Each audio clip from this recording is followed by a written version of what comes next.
ক্ষুদিরাম বসুর প্রয়াণ দিবসে শ্রদ্ধাঞ্জলি ঘিরেও কাঁথিতে তৃণমূল বিজেপি দ্বন্দ্ব। স্বাধীনতা সংগ্রামীকে শ্রদ্ধা জানানো নিয়ে দুপক্ষের বাকযুদ্ধ। কাঁথিতে ক্ষুদিরাম বসুর মূর্তিতে মালা দেন কাঁথি দক্ষিণের বিজেপি বিধায়ক অরূপ দাস। আমাদের দেখেই শহীদ ক্ষুদিরামকে শ্রদ্ধা জানাতে শিখেছে তৃণমূল, কটাক্ষ বিজেপি।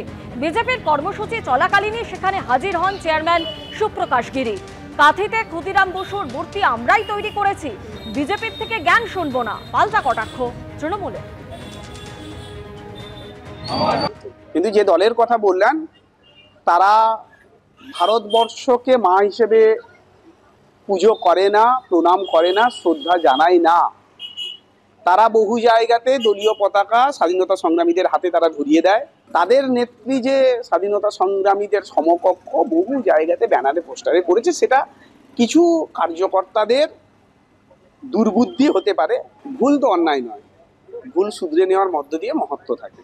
তাই কারোর মধ্যে যদি ভুল শুধরে নেওয়ার মধ্য দিয়ে যদি মহত্ব আসে, ভালো কাজে যদি আত্মনিয়োগ করেন, অবশ্যই স্বাগত। ভারতবর্ষের স্বাধীনতা আন্দোলনের সময় যে রাজনৈতিক দলের জন্ম হয়নি, সে রাজনৈতিক দলের কাছ থেকে এইগুলোই আপনি আশা করবেন।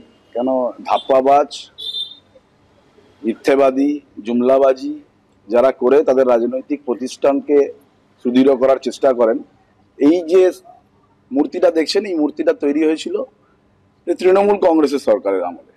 তাদের নেতা যারা এখন এলওপি আছেন, তিনি যখন তৃণমূল কংগ্রেসে ছিলেন, এই পৌরসভার দায়িত্বে ছিলেন, তখন এই মূর্তির প্রতিষ্ঠা হয়েছিল। তাই এখানে দেখুন, আমি এখানে বিজেপি তৃণমূল করতে আসিনি। বিপ্লবী ক্ষুদিরাম বসুর প্রয়াণ দিবসেও ভাষা সন্ত্রাসের অভিযোগে সরব মুখ্যমন্ত্রী। একটা কথা লিখে সম্প্রতি একটি হিন্দি ছবিতে বিপ্লবী ক্ষুদিরামকে সিং বলা হয়েছে। স্বাধীনতার জন্য যারা জীবন দিয়েছেন তাদের অপমান করা হচ্ছে কেন? প্রত্যেককে অমর বিপ্লবী ক্ষুদিরামকে ধরেও টানাটানি করবে ভাষা সন্ত্রাসীরা। আমাদের মেদিনীপুরের অদম্য কিশোরকে দেখানো হয়েছে পাঞ্জাবের ছেলে হিসেবে। অসহ্য। আমরা কিন্তু সবসময় দেশপ্রেম, সর্বোচ্চ আত্মত্যাগের প্রতীক এই মানুষটিকে শ্রদ্ধা জানিয়েছি।